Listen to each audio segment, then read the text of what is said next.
Quelle est la marge de manœuvre réelle des professionnels de santé dans la mise en place des groupements de coopération sanitaire ? C'est eux qui décident de tout, puisqu'un groupement de coopération sanitaire, c'est avant tout, je l'ai dit tout à l'heure, la colonne vertébrale de tout ça, c'est le projet médical.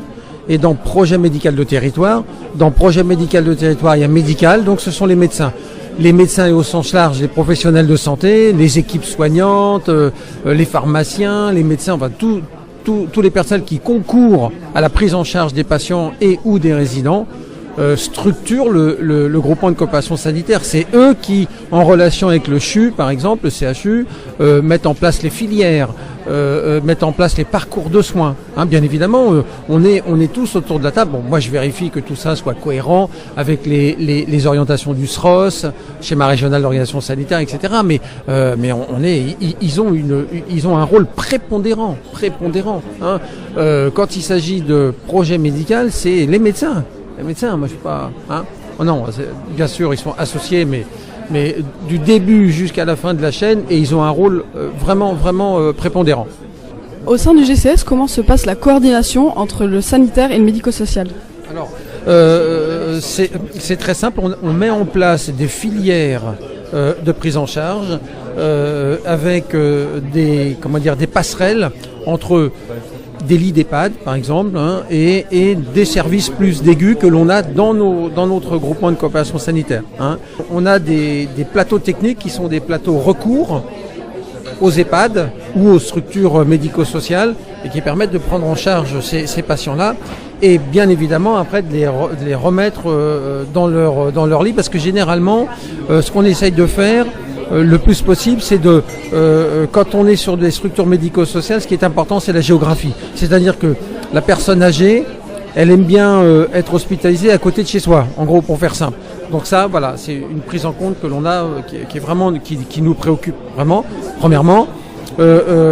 Deuxièmement, on met aussi en place des structures mobiles, ce que j'ai expliqué tout à l'heure, qui permettent non plus de faire voyager la personne médico-sociale, enfin en tout cas la personne âgée, vers un centre d'aigu, mais plutôt c'est le centre d'aigu qui vient voir ce qui se passe. Et puis la grande problématique actuellement des personnes âgées, c'est quoi ? C'est ce qu'on appelle les MAMA, les maladies d'Alzheimer ou maladies apparentées, MA. Et bien ça, le plus simple quand même, c'est de mettre en place des structures mobiles qui peuvent aller voir ce qui se passe dans la chambre du résident.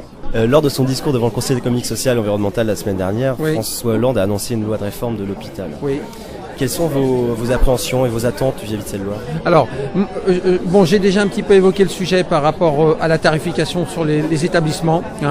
Et moi, à la limite, la seule attente véritable que j'ai, c'est que cette nouvelle loi prenne quand même en compte ce qui se fait déjà, qu'on ne rebouleverse pas toute tout ce qui est en train de se faire à l'hôpital, que ce soit une loi de continuité et une loi d'adaptation, que ça nous facilite, nous hospitaliers, un peu le travail, parce que de remettre en permanence le travail sur l'ouvrage, c'est un peu compliqué. Donc ce que j'attends de cette loi, c'est une loi de continuité et une loi d'adaptation. Hélène Espérou, le Unicancer, quelle est la principale innovation ?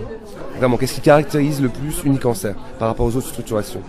Je dirais que ce qui est important, c'est le projet médico-scientifique qui est le pivot de la stratégie du groupe Unicancer, qui unit donc la Fédération des centres de lutte contre le cancer et les centres de lutte contre le cancer au sein d'un GCS. En quoi consiste le projet médico et scientifique ?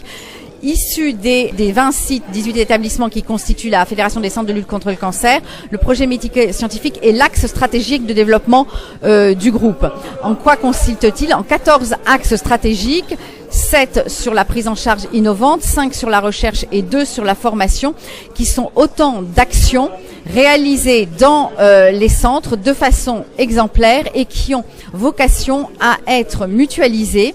Mutualiser ne veut pas dire adopter de façon uniforme, mais au contraire, à partir d'un projet innovant dans un centre, réfléchir aux conditions de sa mise en œuvre dans les autres centres en tenant compte des réalités qui sont différentes d'un centre comme l'Institut Gustave Roussy ou d'un centre comme celui de Reims.